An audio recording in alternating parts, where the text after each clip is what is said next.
podcast about what's new and awesome in 3D printing for gaming. I'm one of your hosts, Jefferson J. Thacker, also known as Param, and I'm joined by Kirsten Sowards, also known as Seventh Mastery. And we have a this. guest today. Yes, we do. Austin from Dragon Trappers Lodge is joining us. Hello, Austin. How's it going? Thanks for having me, guys. I'm excited to be here. I'm happy to have you here. Yeah, always happy to talk with you, Austin. Dragon Trappers Lodge, for those of you who do not know it, is one of the best Patreons that you could sign up for as a 3D printing enthusiast. You all make some incredibly animated and stylized models and a lot of stuff that you will never see anywhere because you all are madmen. That's our goal, to try and make things you won't find in the monster manual. So there's very little chance of that for sure, but the models are always awesome. I always like laugh my butt off whenever I see some of the crazy ideas you all put together, and then of course the poses themselves are just absolutely epic. And of course lots of dragons. It just ties into the name. There's lots of dragons. Yep, gotta have a dragon for the Dragon Trappers Lodge, otherwise they're just a lodge.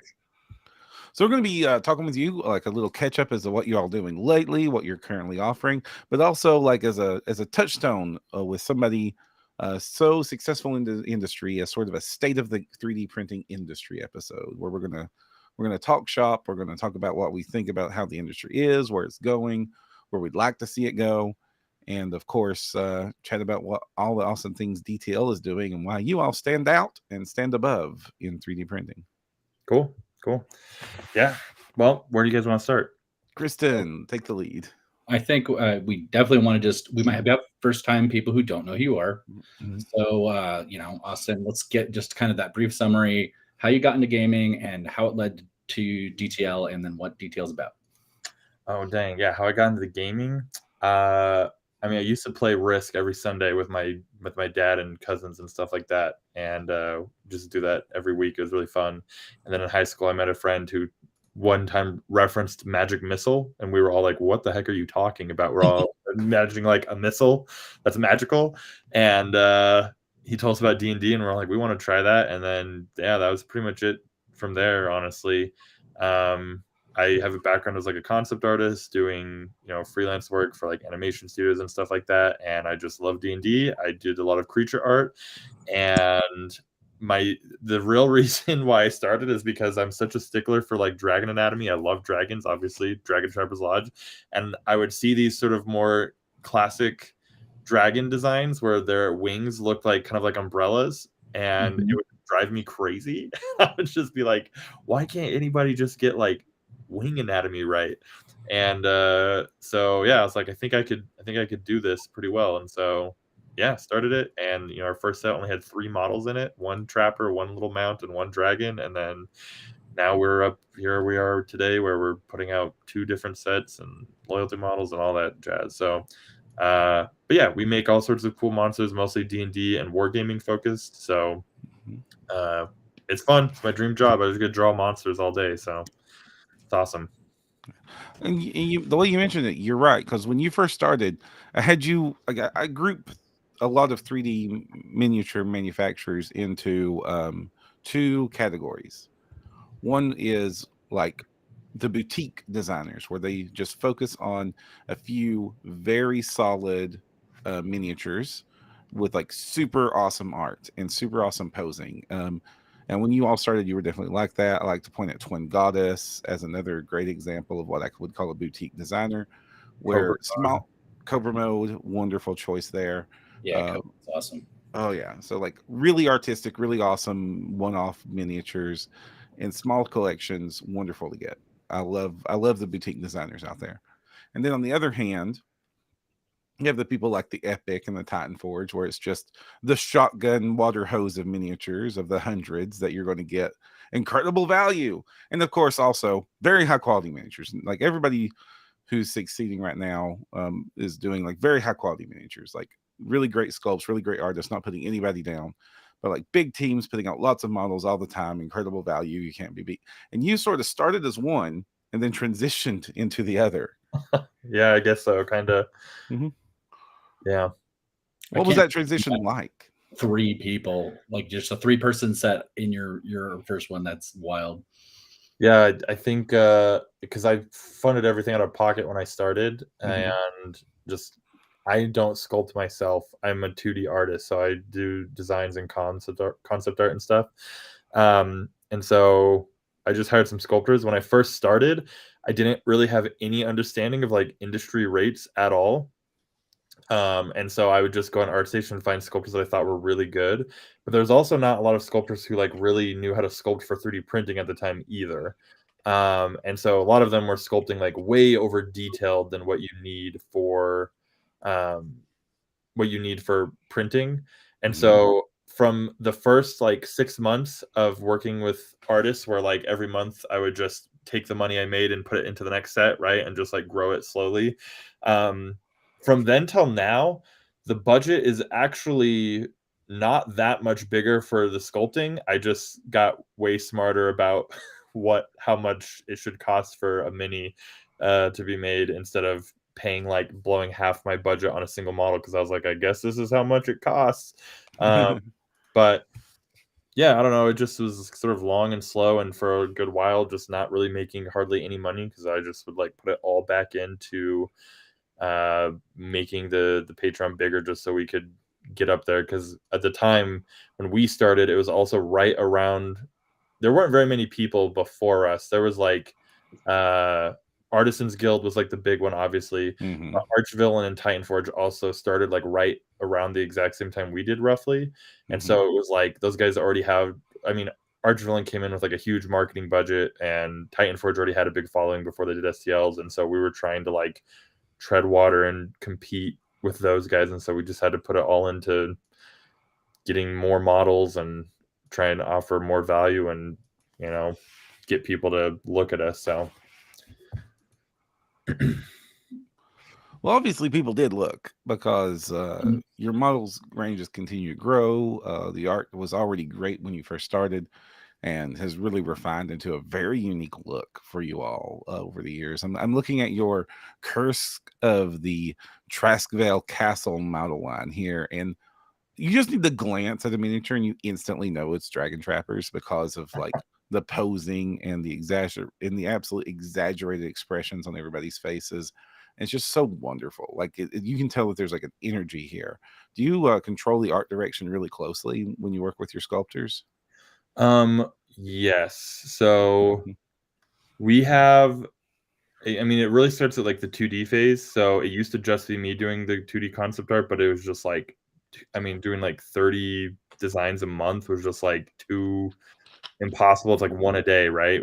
And so I ended up hiring some more concept artists. So we have like 3 concept artists now. And even at that phase, I'm always trying to push, like the main design philosophy is twofold.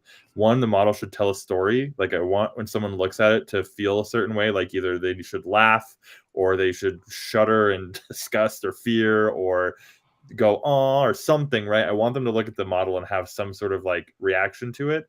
And the pose and design needs to be able to read well at like table distance, right? Because like it looks good as a render, but we also want these to look good printed, right? And so even at a small scale, it's important that the pose convey a lot of attitude or personality, right? Like even if they're just standing there, they should be standing in a way that feels like there's an attitude to it of some sort, right? So in the sculpting phase, most of the sculptors are pretty, a lot of them have been there, we've been working with for a while, and they have got it done pretty well. Like they know how to, reproduce our style and everything like that. But especially when we hire a new sculptor, it's a lot of back and forth to like make sure like, hey, this needs to look fun. Like it can't just look like a little devil. It needs to look like a little devil that's like fun and chaotic and has like personality and is like doing something. Like it has to feel like this thing is like alive, and we just took a picture of it and froze it in time, So And your most recent set has some rather direct cartoon influences, but is cartoon influence like something that has pervased, that has been present in your art style all this time? yeah, I think I don't know, I just like a lot of fun stuff, and one of my favorite board games is Zombicide, and like, Yes. and they do a lot of parody characters, and I don't know, I just always think they're super fun. They're always my favorite ones to play. And so when I get chances, I mean, our patrons vote on the sets, and I'm always really upfront, like, all right, this one's going to be like a Scooby-Doo riff, or we're going to have some models that are sort of like parodies of the Mystery Gang and stuff. And as far as I've seen, our customers like it just as much as I do. So as long as they keep enjoying it, I'll probably keep doing it. So yeah, it's just fun. Wonderful. I kind of like that you've added the troop element, because it feels like you've got like your, big pile of cool, like usable monsters, war game possibility, whatever it is. But then I think it frees you up to do something pretty wild with your other part of your set that as a patron, no matter how like out there, because sometimes you've done some stuff that's been out there, Yeah. but I've never been like disappointed by the total value of the set by like any means. Yeah, well, that's good. I always try. My goal every time is, because every time we do a poll, there's always some people who voice their disappointment at the theme that won, and they're like, "Man, I have no use for this. I can't believe you guys are doing such like a weird theme. Why wouldn't you do something more like mainstream?" And my goal every time is that no matter what the theme is, that there's something that anyone could use, no matter what campaign they're running, to like try and figure out, like, no matter how weird or wacky the set is, there's something that people could find even if they weren't a fan of the theme. And so far, most of the feedback we get, I mean, in our Discord, is often like, all right, you sold me. I wasn't excited for this set, but now that I see the art or the renders, like, I'm on board. So that's the goal every time. Don't always hit it, I don't think, but we always try as hard as we can. I think it was the Western set for me, because I was like, I don't know, I'm not gonna. And I just saw everything come together, and there was the big, the train dragon and everything, and I was just like, Yeah. that's pretty amazing. Yeah. What's the deal with the hand monsters? They're creepy. What's up with the hand monsters? The pitch for that set when we had people vote was basically like, hey, we have sort of a bunch of art that we never use that's kind of too weird to fit in any specific set, so we're just gonna do like a Monsters of the Multiverse set where it's like sort of a sampler of different planes of existence where things are just weird. And so that's where that one was from, and that dates back all the way to when I was like a kid. In my sketchbook in school, I just draw these, like, you just, when you're a kid, you have like your hand monsters and they eat your action figures and stuff. I just always wondered, like, well, what does the rest of that creature's body look like if it had like the rest of a body? And I had drawn a doodle of it in my sketchbook a long, like I don't know, almost 20 years ago now. And I was just flipping through my sketchbook and I saw it, and I was like, we could totally make a mini out of this. And then we just sort of built the whole rest of the set around it with other weird stuff that we could fit in there. So that was one of those sets where we thought it was going to be a big risk, but it actually turned out to be a big hit, even though everyone who sees it is like, what the heck is this? But people liked it. So, and at FanX that we just recently went at, that was probably like the number one thing we got comments on, was all the weird hand monster guys. So I mean, it certainly stands out. Like, you're not, you mentioned that you make monsters that you won't find in the monster manual. You never mentioned that would be holding the monster manual. Sorry, say that again. You would never mention that the monsters might be holding the monster manual. Oh, gotcha. I see. Their hands, gotcha. Yeah. I always imagine like the big T-Rex one, like all the things you could describe it doing to your players. Flicking them across the board, picking them up and throwing them, smashing them. Slap them across the face, whatever you want. All sorts of reading a book to them. So. So we're entering basically year 3 of the modern 3D printing era, which is when the resin printers became affordable and all these companies like yours spawned on up and grew and succeeded. What lessons do you think you've learned over this very brief period of time that seems to have also lasted forever? Good question. I think what lessons I've learned as like a creator in this space, I think one of the big things I've learned is that it's important to look at like the zoomed out picture, because it can be pretty chaotic month to month as a subscription service. There's a lot of like fall off at the end of every month, right? And that can be like really stressful, especially if you're like a smaller new creator where you're like super hyped. You feel like you had a really good month. You gain like 100, 200 new patrons and you're all excited. And then the end of the month comes and you drop down to like 50 and you're like, what the heck happened, right? And it could be a bit of an emotional roller coaster, but just learning to just be like, that just happens. You need to look at like the zoomed out view of like the last 3 months, the last 6 months, the last year, right? Like what's like the overall direction things are going, I think has been important. And then number 2, to just, there's always going to be people who criticize what you do or what you're making, and you shouldn't necessarily ignore those people. I don't think you should always, be aware that maybe you're making something dumb. No one's gonna like it, but to also realize that if all you ever did was just make exactly what people wanted, it just, there wouldn't be anything, you wouldn't be creating anything really. You would just be like regurgitating what someone else told you to do, and the whole reason people came to you in the first place is because of what you're making. And I think there's been a couple times there at Dragon Trevor's Lodge where like sometimes you can like lose sight of that, of like, well, the reason people like us is because we do weird fun things, and if we tried to do less of that, then we're missing the point of like why people came here in the first place, so you always got to balance it. Obviously you can't go too crazy, because then people really will be like, what am I going to use this thing for? But I think striking that balance has been an important lesson to learn. That is a very important point you mentioned there, though. People buy models for 2 reasons, I guess. 1, to have and or paint them, and 2, to use them in games. Mm-hmm. They need to have a use for them. So how have you all overcome that, where you all are releasing such very unique stuff that really doesn't map to anything anybody else? Like, you're not going the safe route of just, here's another Bugbear collection, here's another Goblin collection, here's another Warhammer Army proxy. Right. There's sort of 2 ways to combat that. One is to provide stat blocks and adventure modules so that DMs don't have to do the work of homebrewing this like weird, crazy thing and trying to figure out like what the heck is this going to do and all that. They just have the stat block and they're like, sweet, I can throw this in my game. And especially if you have an adventure module that goes with it that we started doing, then it's like you can just run this one shot and now you have a use for it.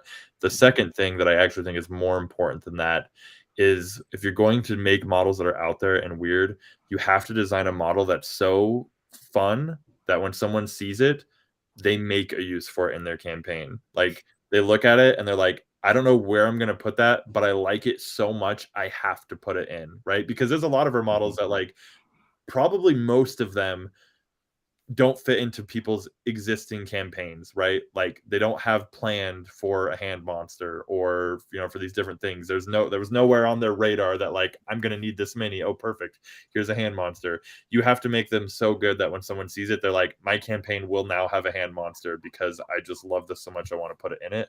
And I think if you can motivate and inspire people to fall in love with the mini, even without a use for it, they'll create a use for it. Because honestly, that's how I choose the minis I buy, right? Like, sometimes I'll find ones I need, but oftentimes I'll just see a mini that I think is so cool that I'm like, all right, I'm going to buy that and print it and figure out a way to use it just because it's so awesome, Yeah. From your October set, the mini that did that for me was the Boiled Maid. It's just so amazingly awesome and chaotic and wonderful.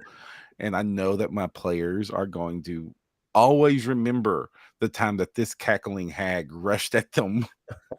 Did you read we put a little poem out with the with all of the ghosts this month. They each had like a little poem, like a nursery rhyme poem that explained how they became a ghost. Did you read it by chance? No. What is it? You have it on hand? I could probably, I can tell you the gist of it. I don't have the exact poem on hand, but it's in the concept art channel on the Discord. But it is a crime. It's not in your description. I know. Oh, we should. That would be pretty easy. We should put it there. Basically, her story is she was a maid in Traskville Castle, and she was always a really grumpy and bitter, angry person. And one day she was, on a step stool leaning over her cauldron trying to reach some spices. She slipped and fell into the stew. And because she was so unlikable, no one really cared to look for her that much. They just thought she like went somewhere, and like no one really looked. And so they just served the stew up to the Lord's family, and it wasn't until they were eating it partway through that they realized there was like hair and teeth and eyes. And due to the fact that they just ate her and hadn't looked for her, she was angry and became this ghost that now haunts the castle's halls as she's still inside her boiling cauldron with its clawfoot legs that sort of gallop along the halls as she seeks to pull people into her stew to join in her misery. So that's the gist. They're long poems. I found it. Oh, you found it? Yeah, they're pretty fun. So I did. It's quite long. They are kind of long. They're also in a big long column. If they're yeah. spread out. It's not quite as long, but they are kind of long. But oh gosh, I do like it that you all go extra with your stuff, like with your little sidekicks that are really cool, the hoppers, with the fact that you go, you make sure that you have the stats, you have the R stats, you have the adventures, and then you're always doing like these little extra things. Like you mentioned that this month you're doing a quest. yeah, so I'm actually super excited. I'm almost more excited about this than the actual release, just because even though we're not even selling it or anything, it's just really fun to do.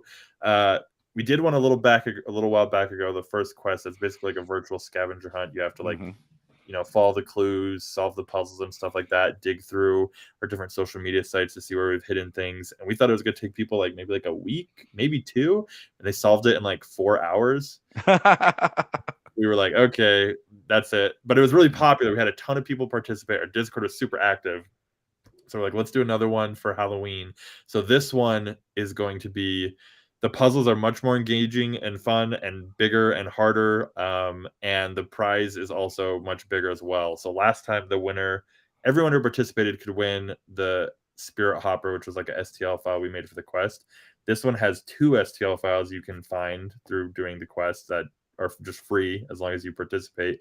But the winner, whoever wins and makes it all the way to the end first, the first one to complete the whole quest, will get all of that stuff there. So the Chronicle brush set, 3-month pro lychee membership, 3 kilograms of Vulcan resin from Atlas. We're going to sculpt a custom model of whatever character or monster the winner wants, as long as it's fantasy themed, and that's going to get added to the welcome pack. So if they want a mini of themselves as a dragon, done. If they want their big bad evil guy from their campaign, done. Whatever, they'll still get our entire STL library. And then things.com sponsored a $1,000 Matter Hackers gift card as well. So it is going to be a big prize pool, and it's going to be super fun. So the first clues are going to go live Saturday morning at 10. We'll make a public post on Patreon and Tribes that'll be visible for everyone, and that's when it will start. So it's just going to go until someone wins. We'll drop a new hint every day,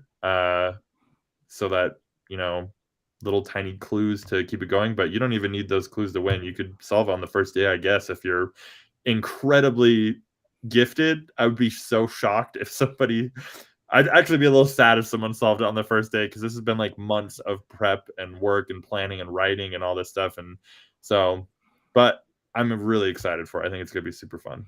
Listeners, rep the podcast well. Do the quest. Yeah, I mean, it's free. You don't have to buy anything or sign up for anything. It's just fun, Mm-hmm. And I do like it. That's a really good way. That's really clever. I'm digging it, and I really hope that you get a whole lot of participation, because I really like how you seem to really engage with your community and a whole lot. Like also like on Instagram and the different socials and on your Discord server, you're incredibly active. Mm-hmm. Yeah, I try to be. I mean, that's where I communicate with all my artists. So I'm like already on there every day, and so it's just easy to pop in and respond to stuff and say hi, Plus, our community is really awesome, So even when we make changes that they don't sometimes like, I found that they're incredibly respectful for the most part and really like polite, and it makes it so that I want to be around my community, because it's just like they support us. They always have good feedback, you know what I mean? And often have good ideas. Sometimes no offense, you know who you are out there. Sometimes terrible ideas that will never be made into a mini, no matter how many times you ask. But sometimes there's gold in there. Yeah, I want to know, because you were talking about free stuff and stuff you've done for promos and stuff. The Teletubbies, how did that happen? Because that was you talked about the minis that you had to use. Yeah. I am normally the serious game guy, right? Like I run a very hardcore serious game, but we had a pickup game, and when my friend Jude saw, I actually did a TikTok that actually got a lot of attention with your Teletubbies. And when I hit that, Jude was like, that has to be an adventure. We have to do it. So I did this whole thing where they had to go and get themselves to the nightmare realm to do this quest. And of course, that's what they fought in the nightmare realm, was the eldritch tele horrors, I guess. Someone would get you legally.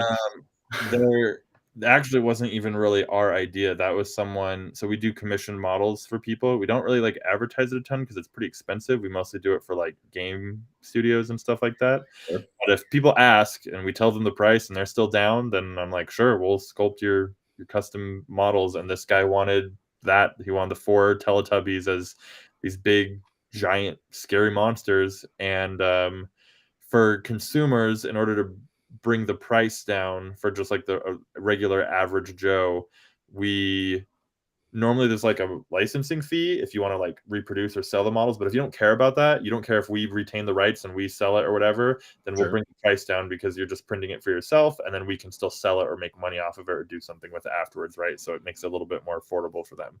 And we were just sitting on them for a long time, for over a year, because I was just like, what are we gonna do with these? Like, they don't really fit in any sort of set, like, and we just weren't sure. And we had launched we'd set up an account on Things, which is a new like model platform. And so we're like, let's put them for free on Things, which for anyone watching, they're still free on there. You can go to things.com and look up our Dragon Trappers Lodge, and you can download them. There's 4 of them. So, and they're pretty big. They're on a 100mm basis. So Yes.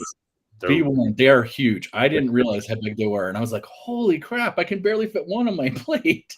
Yeah, they're pretty big. So, but they have really good, thick, chunky texture. So, like, if you wanted to scale them down, you could, and they'd still print pretty fine. Dropped them to 15, and they still look 50. Sorry, 50. They look fantastic still. Yeah, the texture will hold up. It's not like super fine, but yeah, that's where they came from. And we are like, well, let's just put it out. And they were way more popular than I thought they were going to be.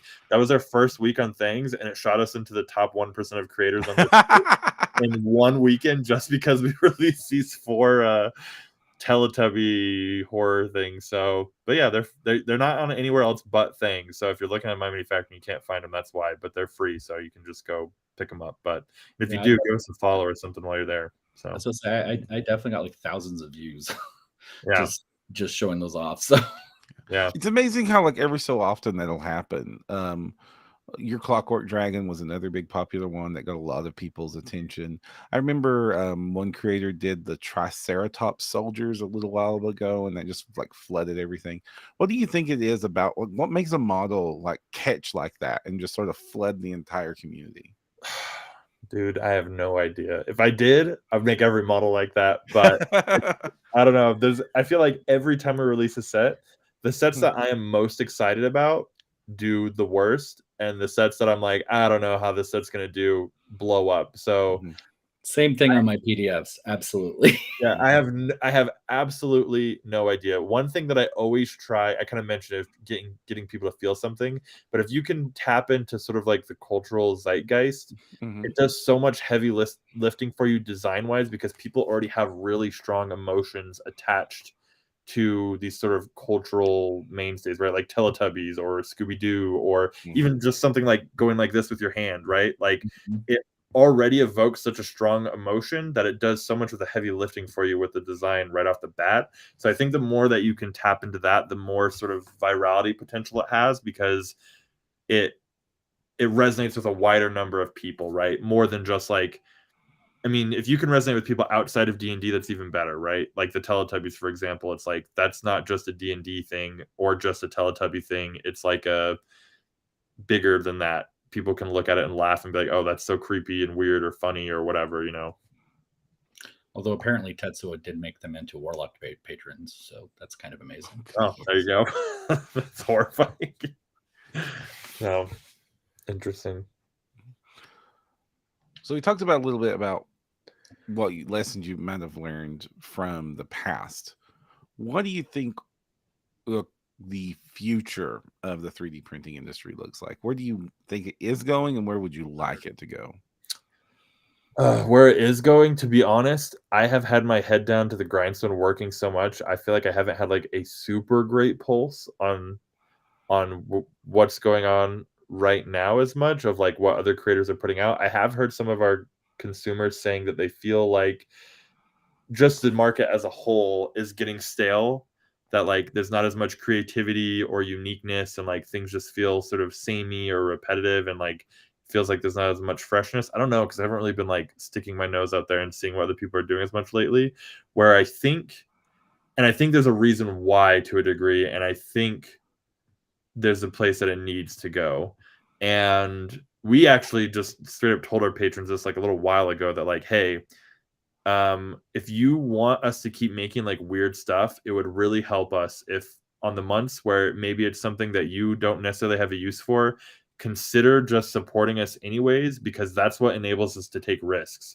If every time we take a risk we see like a huge drop, then it's like really hard for us to afford to do that in the future. But if on principle you like what we make and sometimes it's a hit or sometimes it's a miss, but you want us to keep taking those risks, then just consider supporting us as a creator, because we're not like these big huge corporations, right? Like it's a really small team.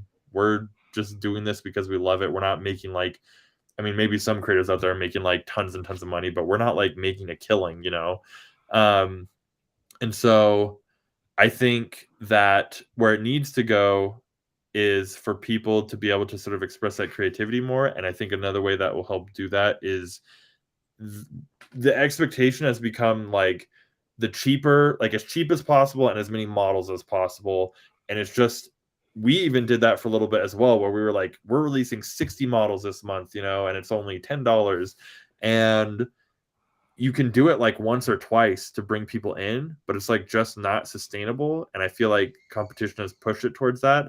But the smaller creators I know that I've talked to that are getting burnt out, and even big companies where they're like, this is not completely feasible, you know, especially with like the cost of things going up and stuff like that.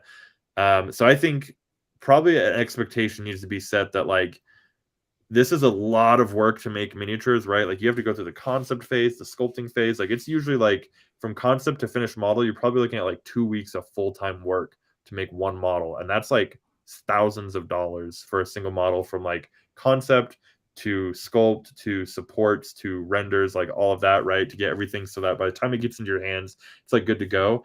And I think maybe a little bit more of expectation that like, you're not going to be able to get 60 models for $10 every month. It might cost a little bit more than that, or you might get a few less models than that. And that's not like a ripoff. You're still getting a pretty good deal, right? I mean, getting even a dollar a piece for an STL, in my opinion, is like a steal for the amount of work it takes to make one, you know? But I feel like we're at a point right now in the industry where it's like the expectation is like 20 cents an STL, 30 cents an STL.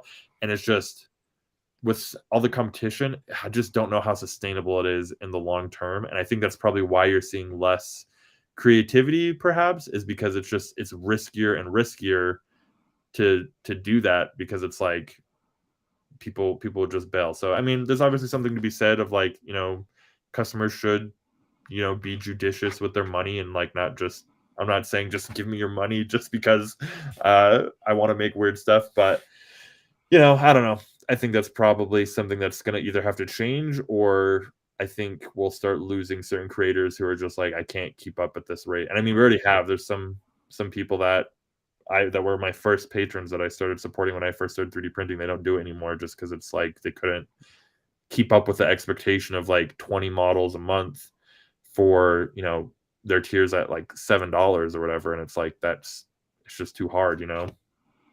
Yeah, like you know, our friend of the show, Scott, you know, he got some burnout on that, and Common Lord, and he's been very open. That's who I was thinking of. That's who I started with. Was I know he's incredible, and I think he's probably so looking great to stuff.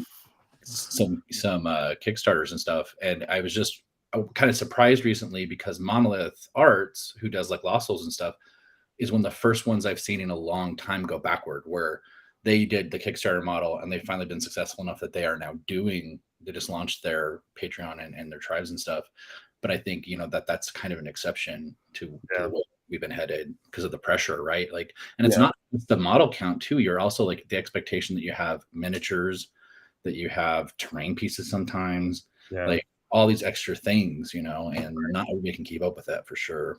Yeah, I think we've been pretty lucky with the support of our community. And like you said, I try to be pretty active, and I think that goes a long way of making people feel like they're willing to support. I'd say like maybe like 6 months ago, basically told our customers like, hey,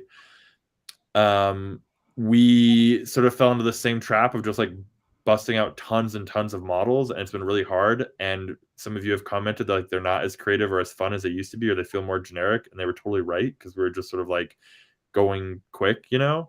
And so we told them like, hey, here's what we're going to do. We're actually going to scale the amount of minis we do back every month. We're going to cut it down by like 30%, but we're going to make them like higher quality and really focus on like character and personality and story. And we're going to put an adventure to go with them so that it's more crafted.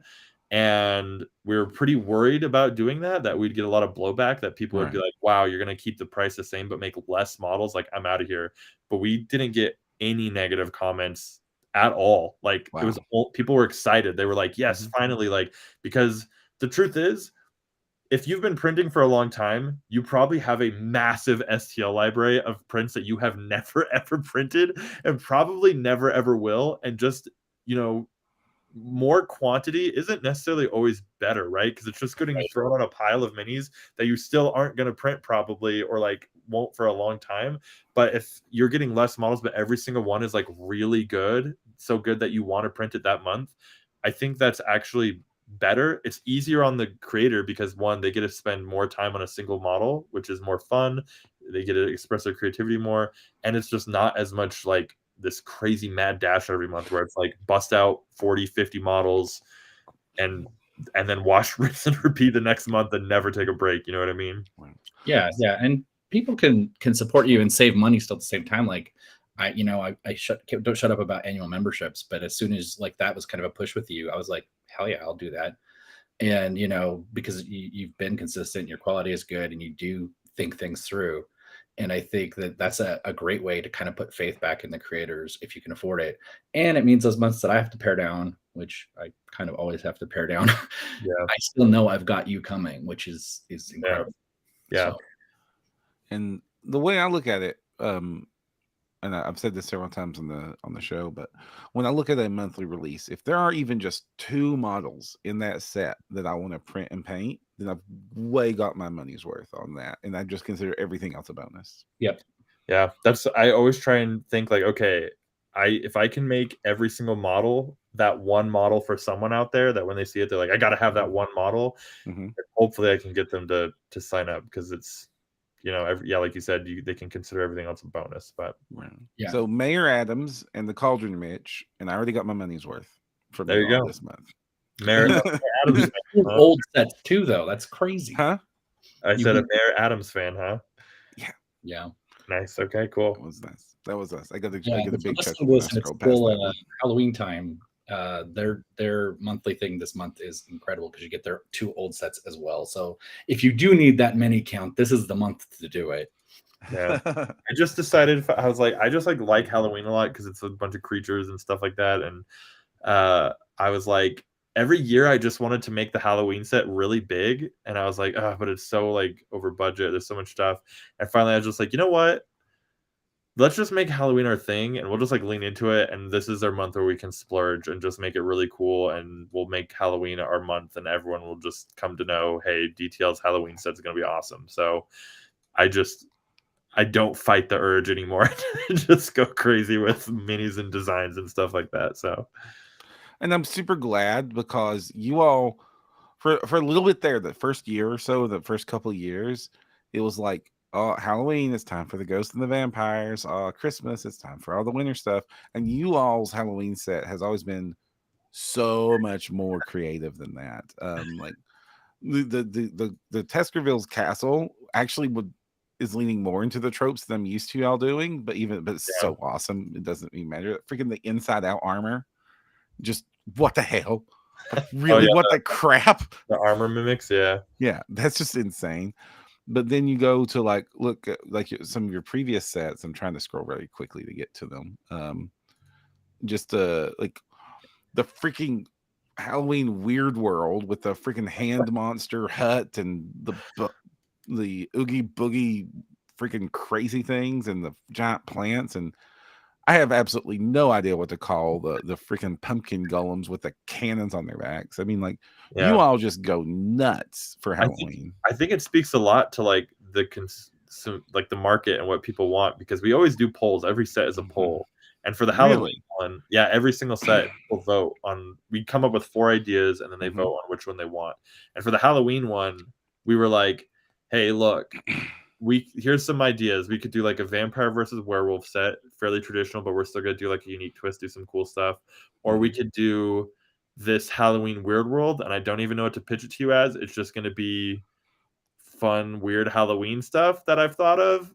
And overwhelmingly, everyone was like Halloween Weird World. No one wanted vampires or werewolves because they're like, there's a billion of those out there. Show us like the weird Halloween stuff you can come up with. So we were like, all right, done. We'll do it. Well, the flavor and the personality you put in your stuff, actually, I kind of owe my involvement to 3D printing to that, because I think I was at Mythos right when they opened, and they had one of your dragons, and I was like, that is just so freaking incredible. And it was just so like, and it's funny because compared to some of your newer stuff, it was good, but it wasn't like jaw dropping. But like at the time, it was incredible. I had never seen anything like it, and the print was just there physically sitting there. And I instantly was like, who is this? Whatever. And I was thinking about buying it. And I was like, wait a second, though. Like, as much as they're trying to sell this for, I could get, for 5 of them, I could just buy the printer. Yeah. And suddenly I was like, I was hooked. Actually, I think I went out and got that Anycubic that I infamously destroyed 3 months later. Well, it was good investment then, because we just gave them all these old prints, because I was like, hey, I just got these sitting around. I need to clear out some shelf space. You want to? Yeah. Well, hey, it got me hooked. Yeah. Now I'm obsessed. So. No, it was worth it. So how many models do we get? Like you just talked about the pairing back. So how many models do we get with this October release again? This October one has like 100, but like most of that is the 2 previous Halloween sets that we re-released for free with the current set. So we didn't have to sculpt like a ton more. It was just like, we'll just throw it in as a bonus for any new people who weren't here last year. So speaking of unique creatures, you have a thing that is definitely your thing. And how did it happen? The hoppers. The hoppers. These are. It's just another one of those things that was just like in my old sketchbook. Sometimes when I like run out of ideas, I'll just go flip through like my old sketchbooks and see some doodle and be like, oh, we could use that. And he was just in a swamp set, and they were super popular. People really liked them. And so we re-released them for the next swamp set we did, as along with some alpha hoppers and some mushroom versions. And people were painting a ton of them. Everyone just like loved the glow hoppers. And so we decided to start doing like a collectible glow hopper every month that fit that month's theme. So you can see here like a whole like cyborg glow hoppers and Franken glow hoppers and dinosaur hoppers and like all like kaiju hoppers, all these different types of glow hoppers.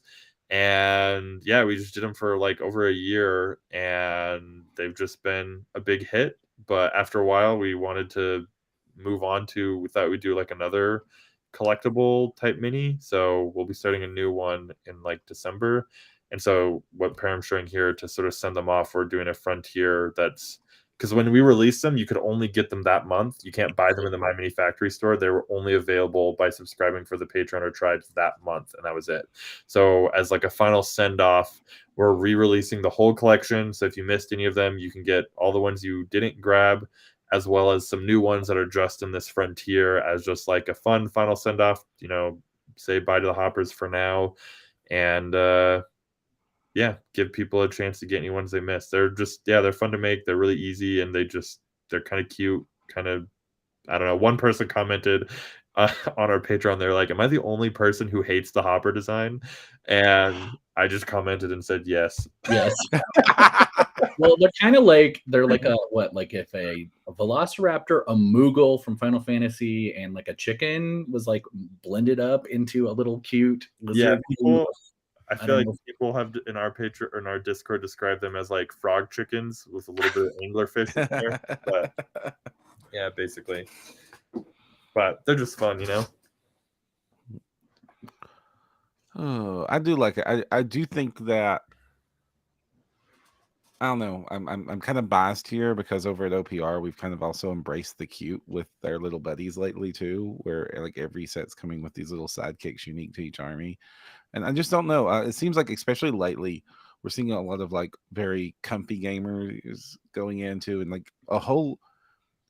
I don't know that cuteness 20 years ago was a thing that you could get a lot of gamers behind, but lately it seems like it's very easy to just get just about every gamer I can think of to just like, Yeah. and here's my cute Yeah. little hopper.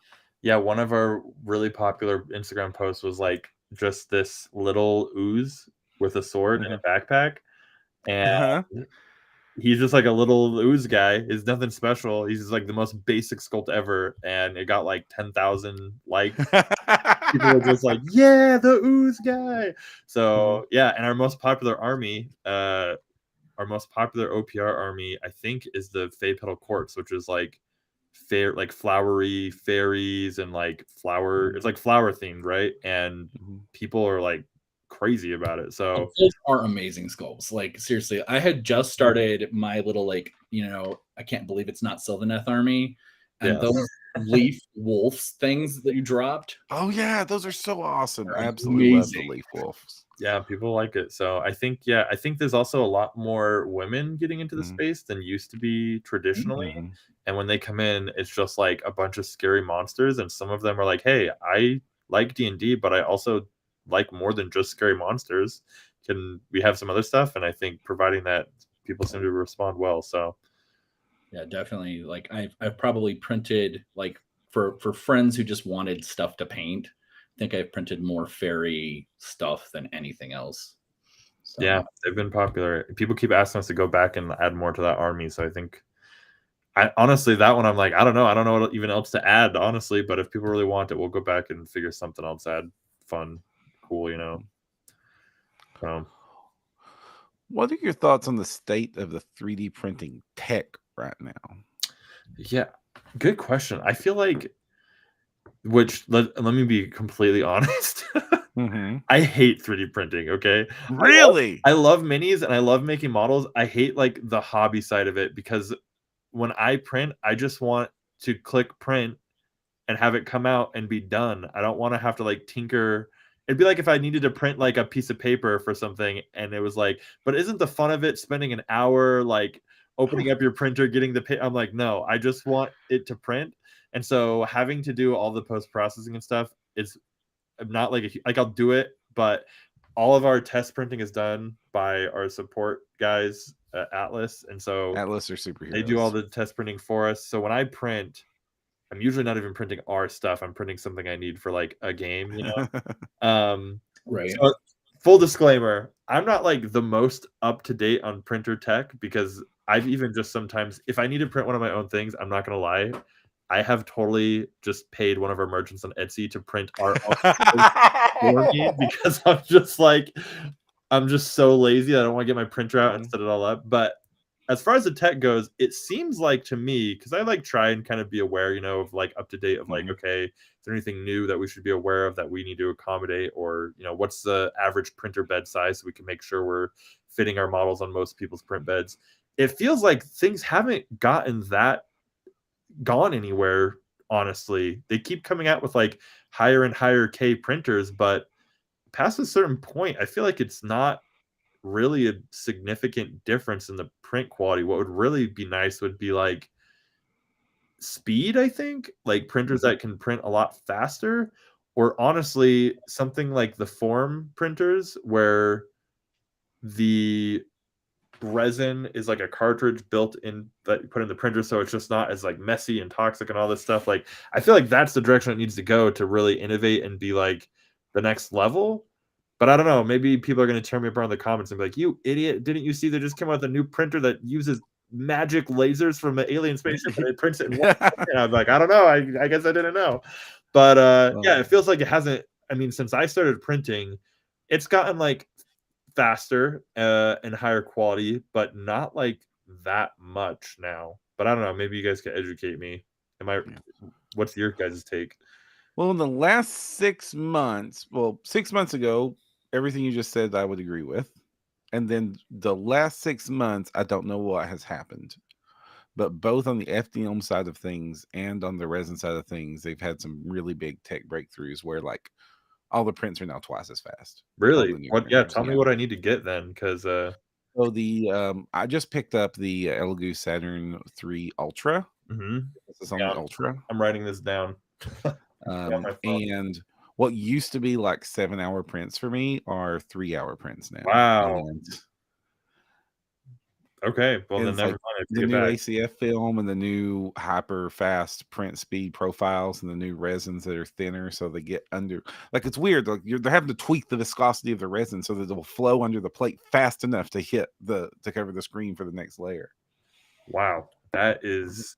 Yeah, I did not know. Okay, I stand corrected. Yeah. And on the FDM side of things, they've got input shaping, where instead of just like printing the model how you think it should be printed, it's predicting the mass of the print head and how shaky the build platform is, and then like AI adjusting that print path so that it just prints a straight line when it would have been a wiggle, by like just compensating for like the movement of the machine itself.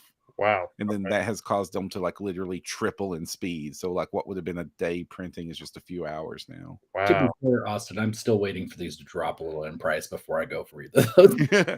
So the Saturn 3 Ultra is a $500 printer, but that would have been a $1,500 printer a year ago. I mean, that was my first printer, which was a I think an Anycubic Photon was about $500. Yeah. So and that was the little guy, right? Yeah, and that would be like a way better printer for the same price. So right. I mean, and this is a 10-incher. The prices come down at least, so that's a big positive. Yeah. So like just lately they've just like taken the speed dial and cranked it. And the tech I'm really looking at right now, side-eyed, is these full color resin prints, and there's like soon. Interesting. Like right now it exists at like $20,000 printer to do it. Yeah. Whew. Not quite within reach yet. but if those prices come down to $1,000, yeah, and then that changes some game if like full colored printed miniatures are available on the cheap all of a sudden.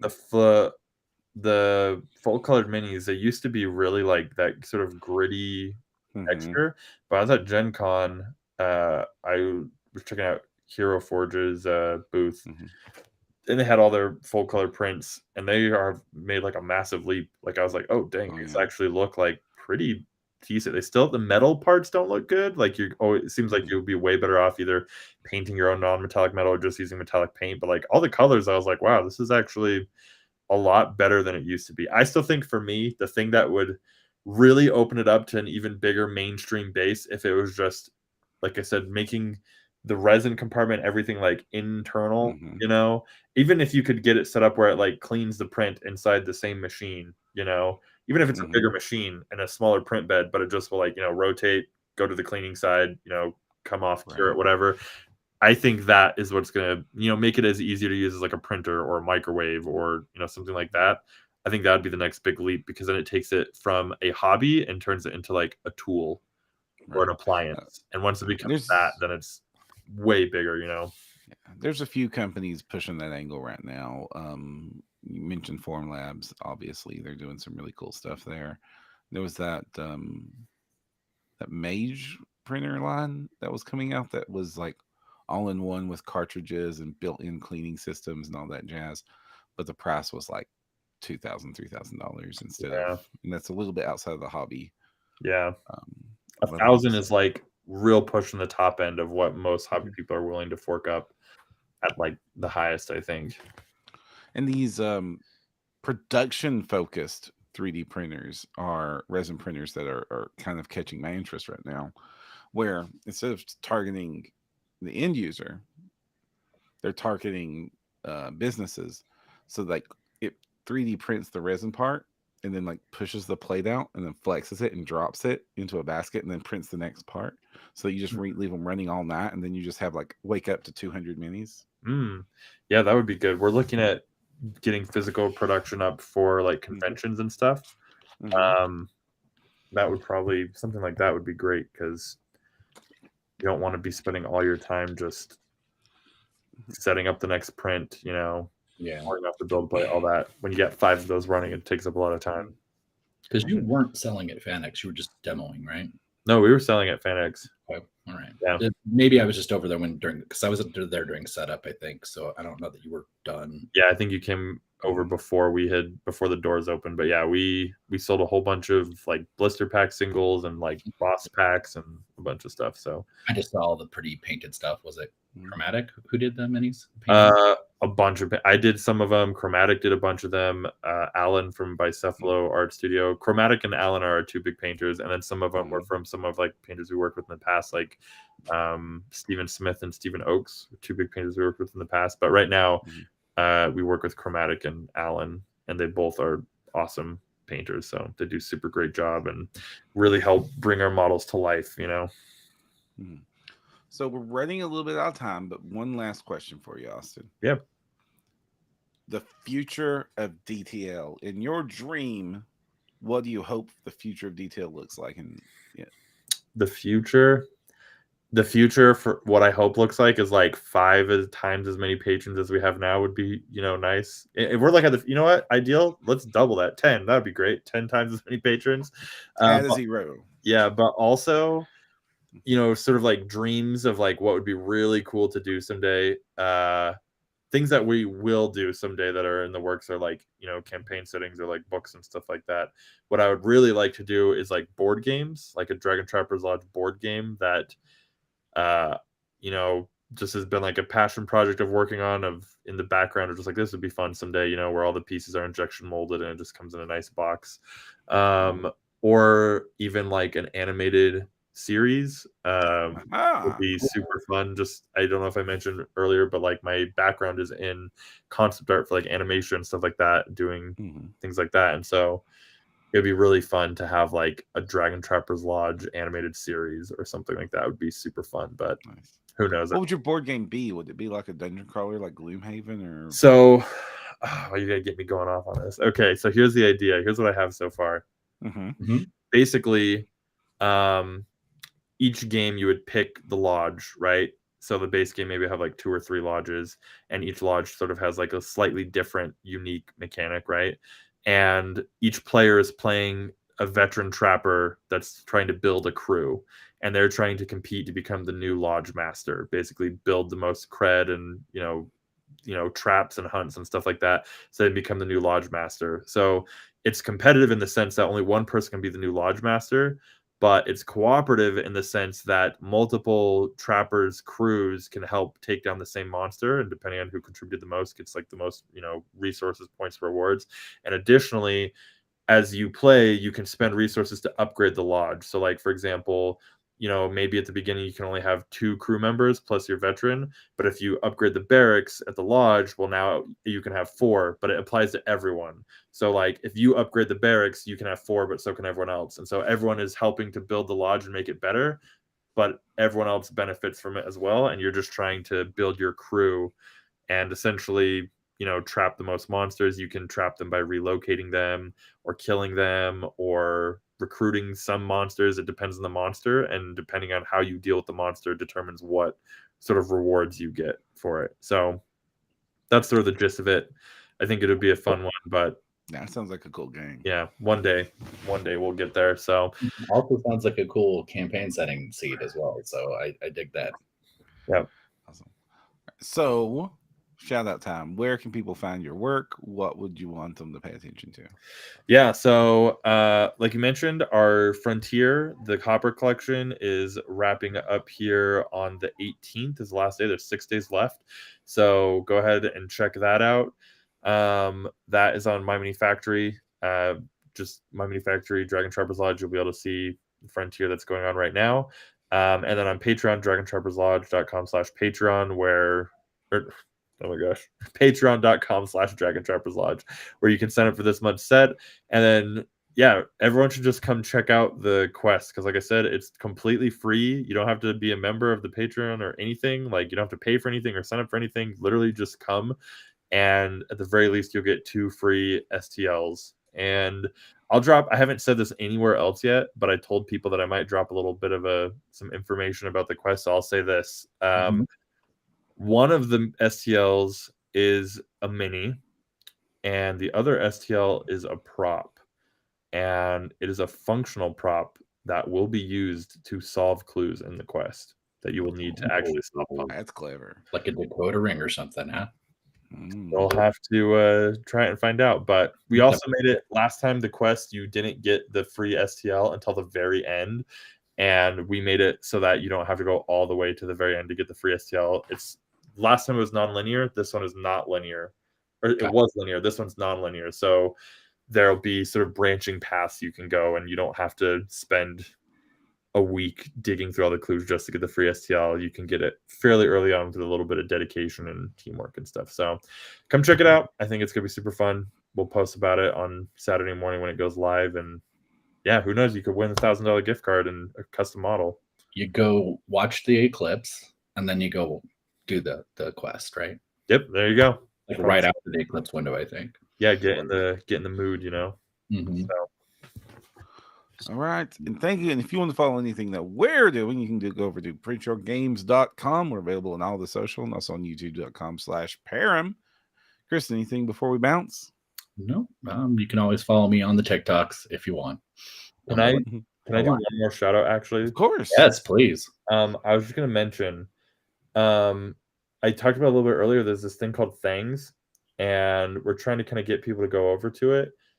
It's basically a new platform for STLs, but the main thing that I think is cool about it is that instead of just getting the release every month, you get a number of downloads every month. So you can spend it on the models you want from that set. And if there's models you don't want, your downloads can roll over, or you can spend them on previous models from the backlog. So it's sort of like a build your own set every month.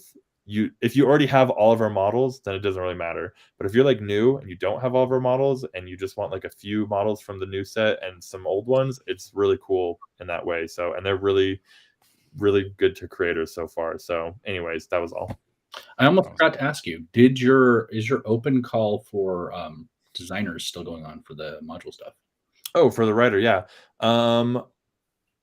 We haven't filled the position yet, but we're pretty close. But if someone got an application into me like in the next day or 2 or 3, maybe, I'll still look at it. Yeah. So we are hiring a new writer for adventure modules and stuff like that. So awesome. You want game industry cred. Yep. Awesome. Well, until next time, I'm Jefferson J. Thacker, also known as Param. I'm Kristen Sowards, also known as Seventh Mastery. And don't forget to use your scrape protector. And thank you, Austin, for joining us. Have a good one.